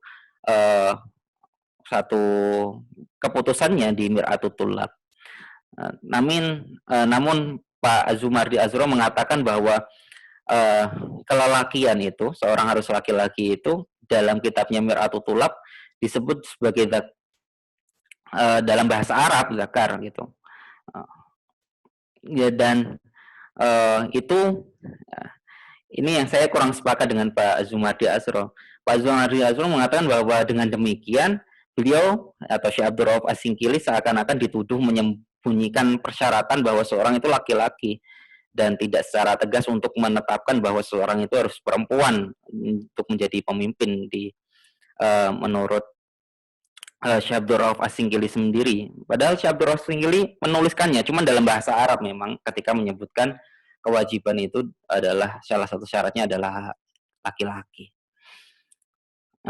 Ya, tapi di Sultanah yang keempat ya ada delegasi atau ada surat fatwa dari Mekah, Syarif Mekah yang mengatakan bahwa tidaklah sesuai dengan syariat seorang perempuan menjadi seorang pemimpin bagi Kesultanan Islam. Oleh sebab itu, habis itu Sultan keempat ini terakhir, kemudian digantikan oleh Sultan lagi yang laki-laki. Begitu. Tapi saya belum menemukan teksnya langsung di Mir'atut Tulab. Bagaimana beliau menyatakan hal ini. Baik, pertanyaan selanjutnya dari Saudara Iqbal, asal Yogyakarta. Bagaimana bentuk peradaban Islam yang dihasilkan Syekh Abdul Rauf terhadap Nusantara saat itu?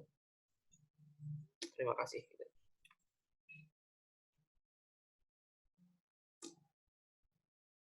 Bagaimana, Ustaz? Masih mati ini ya, mic-nya. Masih mute? Sebentar.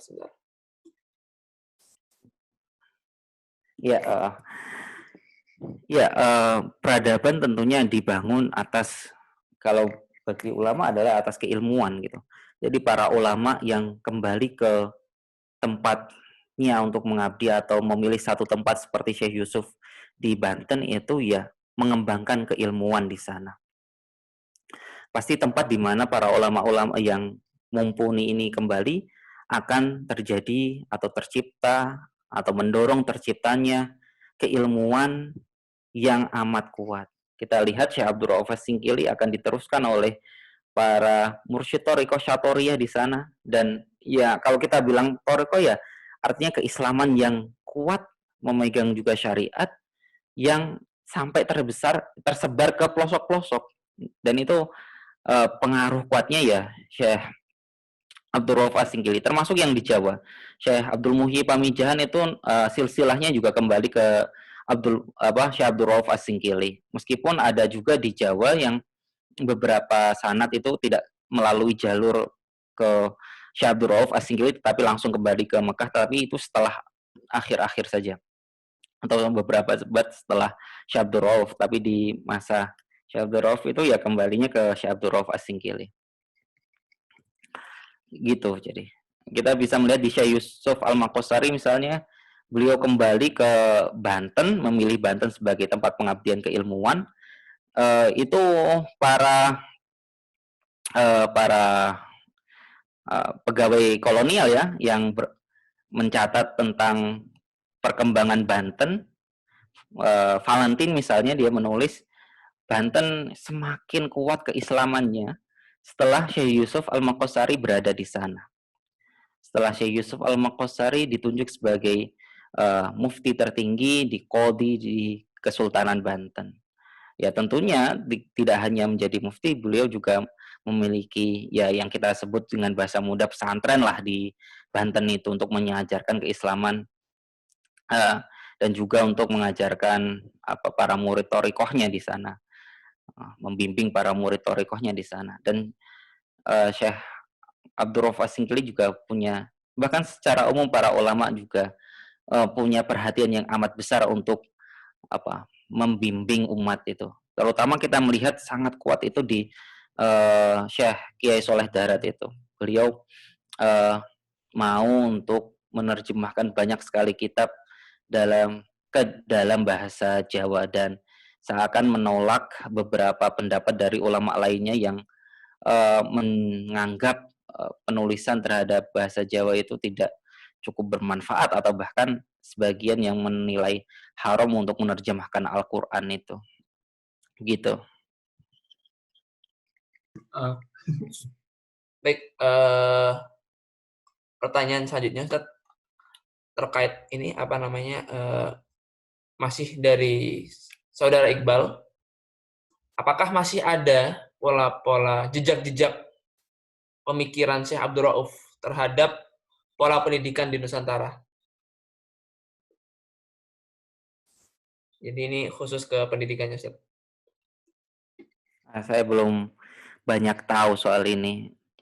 Banyak tahu tentang pola pendidikan yang ditinggalkan oleh Syekh Abdul Rauf As-Singkili. Jadi saya nggak bisa banyak menjawab soal hal ini. Mungkin saya lewati aja soal ini. Mohon maaf kepada Mas Iqbal ya tentang soal yang kedua ini tentang pola pendidikan. Tapi yang saya lihat itu pola pendidikan tradisional yang diteruskan dari masanya Syekh Abdul Rauf ya masih diteruskan dalam tradisi pesantren sekarang. Ya, zawiyah-zawiyah dan melakukan pengajian secara talaki itu langsung membacakan ke kiainya terhadap kitab-kitab kemudian memberikan ijazah itu masih pola pendidikan yang semacam ini masih diteruskan di pesantren. Kita melihat sampai di masanya Kiai Soleh Darat itu beliau mengkaji banyak kitab-kitab dan mengajarkan banyak kitab dari tradisi Imam Al-Ghazali ya karena beliau mendapatkannya dari Syekh Zaini Dahlan yang sampai bersambung terus sampai ke Imam Al-Ghazali itu sendiri. Itu mungkin yang saya bisa lihat tradisi yang sama. Tapi secara khusus dinisbatkan ke Syekh Abdul Rauf As-Singkili saya nggak bisa menjawab yang diciptakan oleh Syekh Abdul Rauf itu. Baik, pertanyaan selanjutnya ini ada yang ingin bertanya langsung dari Saudara Akbar. Saya persilahkan. Assalamualaikum warahmatullahi wabarakatuh. Waalaikumsalam. Perkenalkan, nama saya Muhammad Akbar.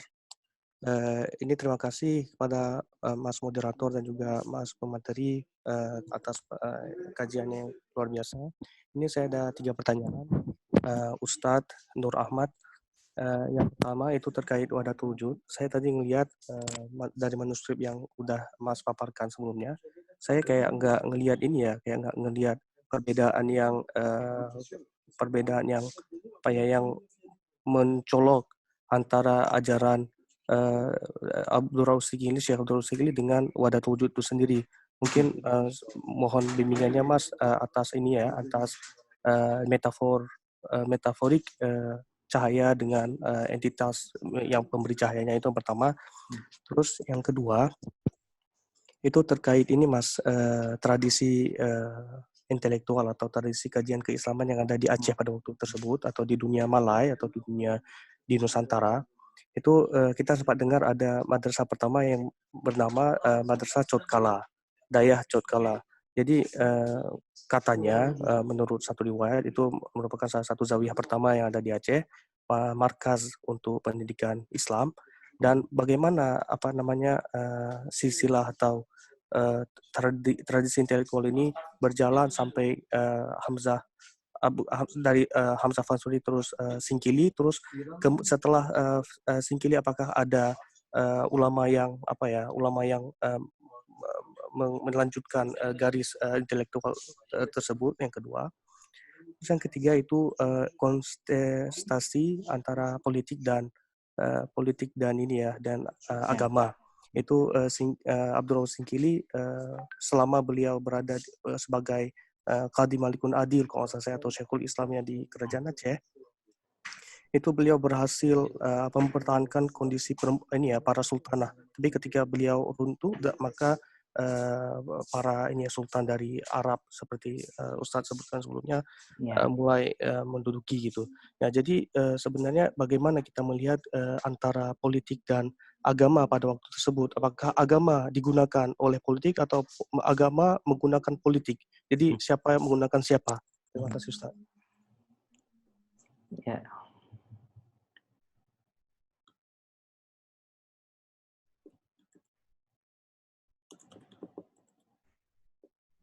Gimana Mas Yusuf Fardan? Ya, mungkin bisa langsung jawab, Ustaz. Ya, saya mulai dari penerus dari Abdul Rauf As-Singkili. Penerus dari Abdul Rauf As-Singkili ada kita melihat ya terutama paling jelas ya dalam tradisi Torikoh, karena Torikoh itu setiap silsilah sanadnya pasti akan dicatatkan, dan seorang mursyid ketika meninggalkan atau mau meninggal, kemudian beliau akan menunjuk penggantinya atau sebagai mursyid berikutnya setelah beliau. Dan ini kita bisa melihat di tradisi di Syekh Yusuf Syekh Abdul Rauf Singkili, diteruskan oleh ulama-ulama dari Ulakan dan dari tempat yang lainnya setelah itu. Kemudian kalau soal tradisi madrasah itu tadi, saya yakin madrasahnya itu sangat tua di Aceh, karena kita bisa melihat bagaimana bisa tercipta sebuah kitab Bahrul Lahut misalnya. Kajian atas kitab ini masih sangat minim, dan diseminasi terhadap apa yang ada dikandung oleh kitab itu juga amat sedikit, terutama dalam tradisi tulisan populer ya, untuk bisa dikaji oleh banyak khalayak itu amat sedikit sekali. Satu disertasi tentang itu ditulis dalam bahasa Inggris dari seorang dari Melayu, Wan Abdullah, kalau saya nggak salah sebut Wan Abdullah, dari Malaysia, yang menulis tentang Bahrul Lahut ini. Dan kitab itu berisi tradisi Wahdatul Wujud atau tasawuf filosofisnya ala Ibnu Arabi, yang menyebutkan 7 martabat atau martabat 7 atau maratibul wujud, 7 martabat wujud, yang alegorisnya itu seperti yang ini pertanyaan yang pertama yang disebutkan dalam kitab tadi, bahwa Allah adalah pemilik cahaya, segala sesuatu yang selain Allah adalah bagian dari pancaran dari cahayanya. Dalam satu penjelasan atau dengan gambaran yang lain adalah Allah pemilik cahayanya, sedangkan makhluk adalah bayangan dari bayangannya Allah atau bayangannya pemilik zat itu. Atau kita bisa menggunakan dalam tradisi metafisika atau hikmah Islam ya, atau filsafat Islam. Beda dengan filsafat Barat yang nampaknya menjadikan kajian metafisik sebagai sesuatu yang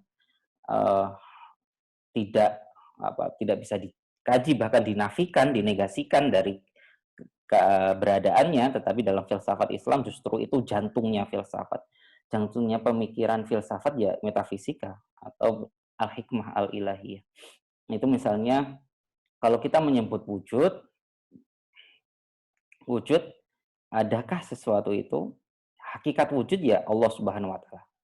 Kita membaginya wajibul wujud dan mungkinul wujud. Segala sesuatu selain Allah adalah mungkinul wujud. Sedangkan Allah adalah pemilik wujud, dan Allah Maha Esa, kita mengesakannya. Karena kalau ada beberapa wujud, maka akan menjadikan chaos dalam bangunan logika, bahkan bahwa ada beberapa Tuhan yang bisa memiliki kekuasaan yang sama misalnya. Itu gambaran-gambaran saja. Tapi gambaran yang metaforis yang di dalam Al-Quran itu ya ayat tadi, surah An-Nur tadi. Allahu nurus samawati wal ardh. Menurut Imam Al-Ghazali, nur bukan diartikan sebagai munawwir atau pemberi cahaya gitu, tapi ya nur itu sendiri. Atau nur adalah ya Allah Subhanahu wa taala adalah cahaya. Hakikat cahaya ya puncaknya adalah ketika dia jelas dalam dirinya sendiri, tidak perlu identifikasi, tidak perlu definisi. Semua definisi itu menunjukkan bahwa sesuatu itu dicakup gitu ya, bahwa Allah mencakup segala sesuatu, dia jelas pada dirinya sendiri, dan menjadikan segala sesuatu itu ada, atau menjadikan sesuatu itu jelas. Itu seperti kita gambarkan seperti cahaya misalnya. Bila tidak ada cahaya, maka segala sesuatu yang bisa kita lihat mata itu tidak ada kan. Tapi segala sesuatu itu menjadi ada pada awalnya, maka cahaya itu perlu. Cahaya itu perlu. Dan hakikat penciptaannya kayak gitu. Segala sesuatu ini tidak ada. Dia adalah mungkin semata. Atau dalam bahasa filosofis, dia hanyalah mahiyah semata. Kemudian Allah memberikan wujud kepadanya, akhirnya wujud dan mahiyahnya menjadi satu.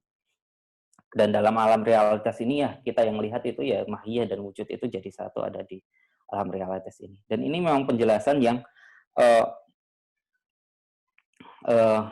banyak para ulama akhirnya berbeda pendapat bahwa seseorang perlu menjelaskan dengan modelnya Ibnu Arabi semacam ini, menjadikan Allah penciptaan itu seperti emanasi ya, di teori emanasi itu. Sebagian ulama mengatakan bahwa ini memang harusnya tidak dijelaskan secara umum karena penerimaan yang gagal terhadap konsep bahwa tauhidul wujud yang sebenarnya diajarkan oleh Ibnu Arabi, bukan wahdatul wujud yang term yang dikatakan oleh muridnya paling tidak, atau bahkan lebih gencar dikatakan oleh Syekhul Islam Ibnu Taimiyah tentang pandangan Ibnu Arabi ini. Tapi bukan Ibnu Arabi sendiri dengan kata wahdatul wujud itu. Tapi samalah, intinya adalah bahwa teori penciptaan itu bahwa berasal dari emanasi. Ada beberapa pentahapan yang disebut 7 tahapan kalau di Tuhfatul Mursalah itu. Seperti kita pelajari di Syekh Yusuf Al-Maqassari mengatakan bahwa kalau kalian tidak mampu memahami hakikat itu, maka ikutilah keyakinan itu dulu, pegang secara zahirnya, dan melakukanlah zikir-zikir dan kajian-kajian yang diajarkan dalam Thariqah, maka Allah barangkali akan memberikan faidur rahmannya, memberikan pembukaan hati terhadap kita sehingga memahami hakikatul wujud itu sendiri. Tapi kalau tidak, maka cukup dengan mengenali sifat-sifat Allah Subhanahu wa taala, maka itu yang wajib menjadikan seorang muslim. Gitu. Sedangkan yang terakhir tentang hubungan umarok dan ulama ini sangat ya cukup dalam situasi sekarang, apalagi menjadikan sesuatu yang orang-orang berhati-hati terhadapnya. Tetapi kalau kita melihat, sebenarnya beliau meneruskan tradisi dalam Ahlus Sunnah wal Jamaah. Ketika seorang telah terpilih, maka tidak melakukan pemberontakan terhadap seorang yang terpilih itu, atau tidak merongrong kekuasaan terhadap kekuasaan yang telah sah dibaiat dan ditunjuk sebagai pemimpin. Itu adalah ya yang wajib dilakukan oleh para ulama. Maka para ulama lebih berpikiran tentang bagaimana menyebarkan keilmuan itu, bagaimana bisa madrasah-madrasah bisa berjalan gitu.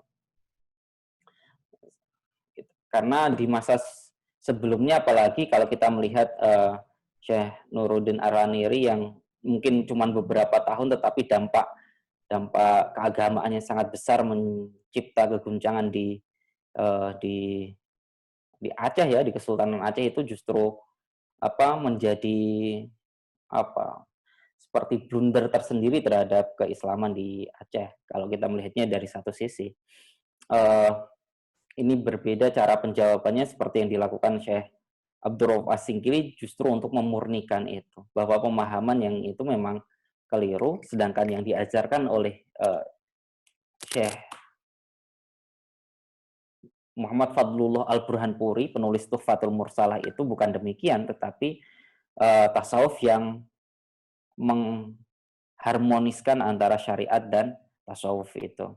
Jadi harmoni yang diciptakan, tidak mungkin mengajarkan untuk meninggalkan kewajiban syariat, apalagi mempersamakan Allah dengan makhluknya, seperti yang disebutkan oleh para pengkaji orientalis, terutama entah menyebutnya panteistik atau monistik. Dan sayangnya beberapa kita tanpa pemahaman yang cukup terhadap idiom atau term-term yang digunakan dalam kajian orientalis ini, kita menerimanya begitu saja. Kita bisa mengatakan, wah, Ibnu Arabi itu panteistik, seakan gampang begitu saja, tanpa memahami bahwa muatan dari kata panteistik itu sangat berat sekali. Apalagi kita bisa mengatakan itu terhadap seorang Syekhul Akbar Muhyiddin Ibnu Arabi, itu perlu kehati-hatian lah. Paling tidak apa yang dikatakan Syekh Ramadan Al-Buti itu lebih baik kita ikuti.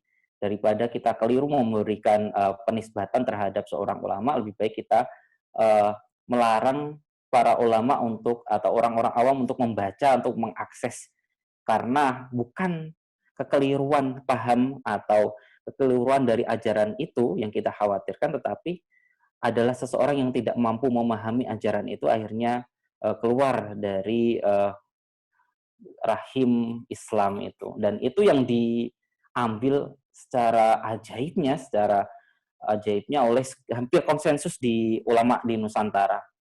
Dan itu konsensus yang menciptakan bahwa akses terhadap ajaran ini lebih baik dibatasi, apalagi terhadap para awam. Itu yang difatwakan oleh Kiai Soleh Darat dalam banyak kitabnya, termasuk dalam Majmu'atus Syariah. Beliau mengatakan janganlah orang-orang awam membaca kitab-kitab Insan Kamil atau Tuhfatul Mursalah, karena bisa keliru paham, dan keliru di akal itu akan lebih fatal dampaknya daripada keliru di amal. Kalau keliru di amal jelas kita nggak bisa menolaknya, tapi kalau kelirunya di pemahaman atau di akalnya, maka dia meyakini benar bahwa itu benar, tetapi ternyata itu keliru cara pemahamannya. Gitu. Baik, satu pertanyaan terakhir mungkin dari Saudara Abdullah Said lagi, asal Bogor. Pertanyaannya mengenai silsilah ulama. Dari silsilah yang pernah saya baca untuk Syatorih Aceh, silsilahnya Syekh Abdurrahman As-Singkili. Sedangkan Syatorih Buntet, silsilahnya langsung ke Syekh Al-Qurani. Mohon penjelasannya. Dan apakah benar Syekh Yusuf pernah berguru pada Syekh Abdurrauf As-Singkili? Ya, itu yang saya sebutkan tadi, bahwa silsilah Thariqah itu utamanya untuk Syatoriyah yang berkembang di Nusantara, peran penting dilakukan oleh Syekh Abdurrauf As-Singkili. Paling tidak beliau yang pertama kali membawa Syatoriyah ke bumi Nusantara. Sedangkan meskipun sedangkan di masa setelahnya yang tadi disebut di Jawa itu kembali langsung ke Ibrahim Al-Qurani, yaitu termasuk silsilah lain yang saya sebutkan selain mengambil dari silsilah Syekh Abdurrauf As-Singkili. Dan memang ada silsilah lain yang bukan berasal dari Abdurrauf As-Singkili, tetapi secara umum di bumi Nusantara banyak mengambil jalur ke Syekh Abdurrauf As-Singkili. Tapi bukan itu sebenarnya, lebih penting adalah peran-peran yang dilakukan oleh para ulama itu untuk menyebarkan keislaman yang komplit ya, kalau keislaman yang kompleks, yang komplit, menyatukan bukan hanya Islam dalam hadis Jibril itu, tetapi juga iman, dan yang terakhir yang banyak dilupakan adalah ihsan. Untuk menghindarkan terciptanya ulama-ulama yang hanya memahami Islam dan iman, tapi ihsannya tidak ada. Tetapi egonya masih dijadikan sebagai pembenar atas bagian besar dari pilihan-pilihannya. Mereka yang dalam keadaan marah memberikan fatwa, padahal kata Kanjeng Nabi nggak boleh memberikan keputusan hukum, fatwa termasuknya dalam keadaan yang masih emosinya masih labil, baik marah, emosi memuncak, ataupun sangat sedih, emosi yang turun gitu. Harus dalam emosi yang stabil. Termasuk emosi stabil ya dengan pengendalian ihsan itu yang dilakukan oleh para ulama, yang diajarkan oleh para ulama.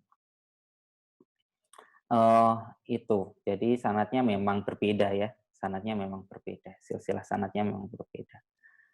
Terus yang kedua apa itu tadi? Apakah benar Syekh Yusuf pernah berguru pada Syekh Abdurrauf Al-Singkili? Beliau semasa, dan jedanya juga sedikit. Di Mekah, Madinah sempat semasa, satu masa.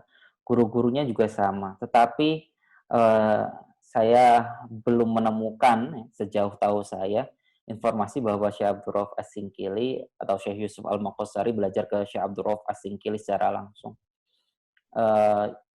Yang saya temukan guru mereka sama, kembali ke Syekh Ibrahim Al-Qurani dan Ahmad Al-Qushashi. Jadi Abdurrauf As-Singkili berguru juga kepada Ahmad Al-Qushashi sebagai guru awalnya, kemudian dilanjutkan dengan penerusnya yaitu Ibrahim Al-Qurani sebagai mursyid penerus Syatoriyah setelah Ahmad Al-Qushashi. Tapi kembalinya ke Nusantara itu lebih awal, kalau nggak salah itu lebih awal dari Al-Bantani, dan Syekh Yusuf Maqashari Al-Bantani itu banyak menulis catatan yang nampaknya juga merespon situasi yang ada di Nusantara secara umum ya, yaitu tentang penyangkalan dan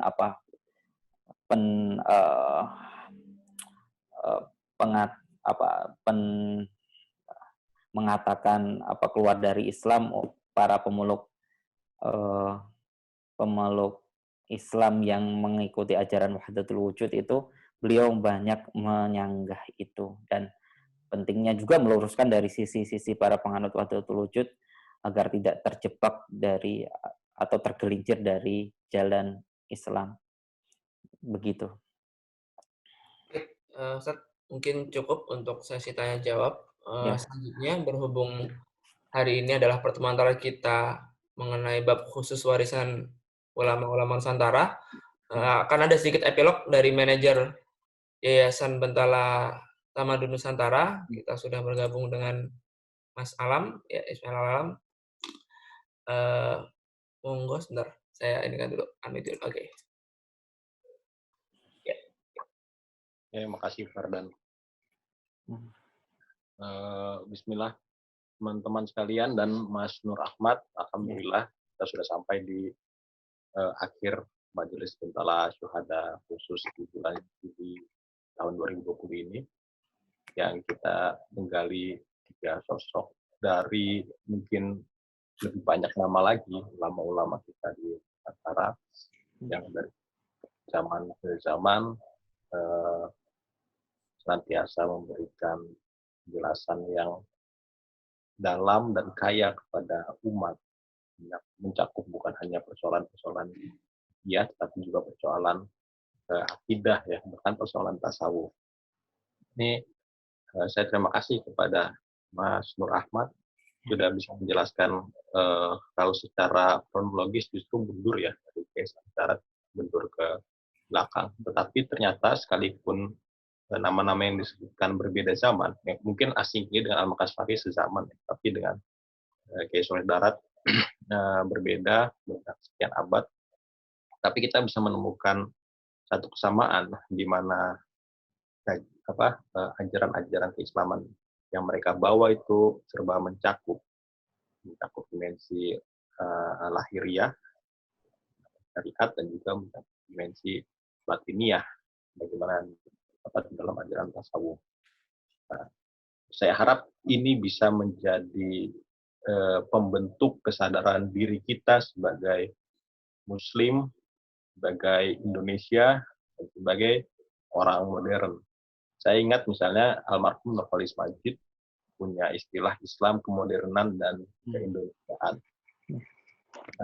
Walaupun uraian-uraian Cak Nur di dalam buku tersebut yang merupakan kumpulan tulisan beliau itu adalah uraian-uraian yang mungkin sangat modern ya, di civil society, negara bangsa dan sebagainya. Tapi hierarki yang beliau sebutkan Islam kemodernan dan keindonesiaan itu adalah suatu hierarki yang penting untuk membentuk makna diri kita. Kita orang Muslim, kita hidup di zaman modern dan tinggal sebagai warga negara Indonesia dengan segala sejarahnya yang melimpah. Nah, hierarki tersebut bisa dikaitkan dengan pembahasan tentang ulama-ulama Nusantara ini, gitu ya. Bagaimana para ulama di masa lampau sejak kehadiran mereka ke Indonesia, banyak yang menariknya sampai ke zaman Islam bin Affan, atau juga nama-nama besar yang muncul sejak Hamzah Pansuri, gitu ya. Itu mengajarkan keislaman yang sebenarnya sesuai dengan zamannya dan juga masih relevan sampai saat ini, dan juga sesuai dengan masyarakatnya, di mana wacana-wacana kebudayaan, wacana tata negara bahkan itu diberi batin Islam yang kuat, gitu ya, sehingga semuanya menjadi selaras, menjadi sepadu. Nah, ini kesadaran kesadaran diri seperti itu yang penting kita miliki. Historiografi keislaman kita ya, seharusnya memberi porsi yang lebih banyak kepada warisan-warisan intelektual para ulama, alih-alih misalnya pada urusan-urusan politik belaka. Karena kerap kali kajian-kajian yang melulu mengutamakan sisi politis dari sejarah Islam kerap kali ditarik untuk menjadi kepentingan yang lebih ideologis hari ini. Nah, kepentingan-kepentingan ini ketika sudah masuk ke dalam suatu tafsiran ideologis, akhirnya hanya akan menyisakan baik glorifikasi yang berlebihan terhadap riwayat-riwayat politik di masa lampau ataupun permusuhan yang terus abadi sampai sekarang. Nah, ini yang saya rasa penting untuk kita sadari, gitu. Dengan ataupun tanpa kekuatan politik yang gemilang di masa lampau, para ulama kita telah dan terus bekerja mengajarkan kita keislaman yang dalam, gitu ya, yang warisannya bisa menembus zaman, ya, sekali dan melampaui persoalan-persoalan sekat politik yang ada. Gitu. Jadi ini penting buat kita semua. Saya sebagian teman-teman di Bentala ini kan banyak teman-teman dari aktivis dakwah, aktivis akan gerakan Islam. Nah, dengan mengkaji kembali mengenali nama-nama ulama lampau di negeri kita sendiri dan menyadari kekayaan pemikirannya yang masih terwariskan sampai sekarang, saya harap komitmen Islam, kemodernan dan keindonesiaan itu muncul kembali. Saya bisa menjadi muslim, bisa menjadi orang Indonesia sekaligus, gitu ya, dengan kesadaran kebangsaan yang seperti itu. Jadi saya ucapkan terima kasih kepada Mas Nur Ahmad. Dan ini memang sudah menjadi komitmen kami di Bentala Tamadun Nusantara. Nama Bentala Tamadun Nusantara sendiri kan memang kami pilih. Ya, Bentala Bumi Tamadun artinya peradaban, dan Nusantara ya merujuk pada wilayah kita hari ini, wilayah Jawi ini. Yang memang secara sadar kami ingin banyak menggali kekayaan warisan di masa lampau untuk kebutuhan-kebutuhan kita di masa kini dan di masa depan. Saya ingat misalnya kalau kita jajarkan secara penanggalan, gitu ya, nama Ibrahim Al-Qurani di tradisi Sunni maupun Mullah Sadar di dalam tradisi Syiah maupun Immanuel Kant dalam tradisi Barat itu hidup di masa yang tidak jauh lah. Pokoknya mungkin ada kesamaannya, gitu ya, walaupun lahir dan wafatnya berbeda-beda. Nah, kalau kita mau menelaah secara lebih dalam, misalnya seorang Immanuel Kant menyintesiskan rasionalisme dan empirisme, ya, dan kemudian dari sana berkembang ilmu-ilmu modern yang sampai hari ini masih kita rasakan, gitu ya. Sebenarnya dua nama yang saya sebutkan tadi, baik Ibrahim Al-Qurani maupun Mullah Sadra, menyintesiskan dengan juga sangat baik tradisi kalam, tradisi filsafat, tradisi tasawuf, gitu ya, dengan penjelasan yang tidak kalah canggihnya dibandingkan seorang Immanuel Kant. Nah, ketika kita sebagai Muslim yang mau bangkit secara peradaban, dan peradaban seperti tadi Mas Ahmad bilang, peradaban yang maksudnya ketika kita bicara ilmu, gitu ya, bukan melulu persoalan imperium, bukan melulu persoalan politik menang kalah dan sebagainya, apalagi sekadar politik capres, gitu ya. Kita kalau mau kita bicara ilmu seperti itu, ya kita perlu menjangkarkan diri, ya, kepada nama-nama besar tadi yang terus berlanjut sampai ke Nusantara ini, gitu. Karena dengan sintesis terbaik antara tadi kalam, fikih, tasawuf, filsafat, dan juga tantangannya hari ini adalah ilmu modern, kita bisa bangkit, gitu ya, secara keilmuan, secara peradaban, tanpa kehilangan pendirian kita sebagai Muslim, sebagai orang Indonesia, gitu ya.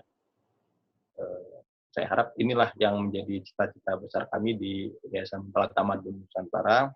Kami harap Mas Rahmat bisa terus membagikan ilmunya, bekerja sama dengan kami di masa-masa yang akan datang.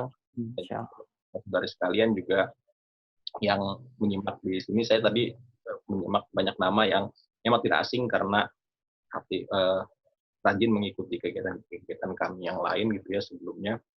Karena kita sama-sama belajar berkembang di sini, mempelajari keislaman dan keindonesiaan kita, dan juga mencari jawaban-jawaban terbaik atas persoalan-persoalan modern melalui pijakan yang kuat di dalam tradisi itu. Nah, dengan mengacu pada persoalan-persoalan yang hakiki ini, persoalan-persoalan yang metafisik ini, gitu ya, kita akan bisa melampaui persoalan-persoalan yang lebih remeh-temeh, gitu ya, persoalan politik, persoalan Prabowo atau Jokowi, persoalan klepon kemarin, sebagainya, gitu ya, yang sangat tidak penting lah dibicarakan, gitu ya. Dan itu maksudnya kalaupun kita mau terlibat di dalamnya perlu ilmu-ilmu tertentu gitu ya, itu yang menjadi prasyarat sebagai demos, sebagai rakyat dan juga sebagai gerakan civil society. Tanpa itu kita hanya akan menjadi kerumunan yang sangat bising. Pada menjadi kerumunan yang sangat bising, yang mending kita belajar saja soal-soal keilmuan yang lebih hakiki, dan dari sana justru kita bisa bersatu, kita bisa banyak bersepakat. Itu saja sih dari saya. Terima kasih sekali lagi Mas Nur Ahmad. Semoga bisa jumpa langsung, semoga bisa sama lagi dengan Bentala ini. Saya kembalikan kepada Saudara Fardan. Baik, terima kasih Pak Alam atas tutupnya. Barangkali sebelum ditutup, Ustadz Nur Ahmad ada yang ingin disampaikan, utamanya mengenai ulama-ulama kita terdahulu ya. Monggo, saya persilahkan. Ya, tadi yang disebutkan oleh Mas Ismail Alam, Mas Ismail, tentang pentingnya penjangkaran terhadap tradisi kita sendiri itu tidak bisa lebih dikuatkan lagi. Artinya dia sangat penting untuk melakukan penjangkaran terhadap keulamaan kita, tradisi yang telah hidup di Nusantara, para ulama kita. Mungkin dari konteks yang berbeda, ada sebuah buku yang lahir baru saja, penulisnya men-share kepada kami, Syekh Abdul Hakim Murad atau Timothy Winter, seorang profesor di Cambridge. Dia menuliskan sebuah buku berjudul Traveling Home. Buku ini ditujukan untuk respon terhadap kondisi menguatnya right wing atau poros kanan di Barat dengan Marine Le Pen, kemudian Trump, kemudian ya tokoh-tokoh lain. Apa yang bisa dilakukan? Jawaban apa yang bisa dilakukan ketika Islamofobia di Barat itu semakin menguat, ketika kondisi kemodernan membawa tantangan yang amat berat terhadap perkembangan keislaman di dunia Barat. Konteksnya memang berbeda, tapi jawabannya mungkin yang kita bisa lihat sama, bahwa judul bukunya itu Traveling Home, berkeliling di rumah sendiri. Artinya apa? Kita bisa menemukan jawaban-jawabannya dari tradisi keilmuan yang telah berlangsung ribuan tahun di keulamaan kita. Kita bisa menemukan jawaban hubungan yang bagaimana menciptakan kosmopolitanisme Islam yang toleran antara satu dengan yang lain tanpa harus mengebiri akidah keislaman kita dari contoh-contoh ulama kita terdahulu, dari Imam Al-Ghazali yang hidup di tengah situasi kosmopolit waktu itu, menjadi patron dari Nizamul Muluk, bahkan menjadi salah satu dekan mungkin, atau kita menyebutnya rektor di Universitas Nizamul Muluk. Kemudian beliau ya memilih untuk resign dari itu. Kita bisa mencontoh dari Rumi yang hidup di Konya juga, di mana ada komunitas Kristen Timur ya, Gereja Kristen Timur, yang mana beliau bisa mencipta harmoni di sana. Kita bisa belajar dari Syekh Zakaria Al-Ansori, bagaimana beliau dikenal amat kuat sebagai ahli fikih di Nusantara, tapi sebenarnya beliau juga seorang pelaku thariqah dan mengharmoniskan antara tasawuf yang esoteris sifatnya dengan fikih yang eksoteris. Jadi semacam eh, kesempurnaan antara kulit dan isi. Isi tanpa kulit nggak bisa tumbuh, eh, kulit tanpa isi nggak bermakna nantinya. Syekh Zakaria Al-Ansori dan para ulama lain yang kita perlu kembali menjangkarkan diri kita dengan kata-kata Mas Ismail kepada tradisi pemikiran mereka. Dan tentu saja tradisi pemikiran dalam keislaman itu tidak monolitik. Dan oleh sebab itu justru menjadi rahmat bagi kita. Kita bisa memilih antara satu di antara tradisi ilmuwan yang ada dalam rumah besar keislaman tradisi Islam ini. Begitu yang dapat saya sampaikan dalam penyampaian 3 pertemuan ini. Saya jika ada kekeliruan, saya mohon maaf. Terima kasih kepada Bentala Tamadun untuk tawaran ke depan. Insya Allah siap, insya Allah. Begitu saja, juga terima kasih kepada teman-teman yang telah menjadi moderator, kemudian kepada Tamadun Nusantara, Mas Ismail sendiri yang mengkontak saya.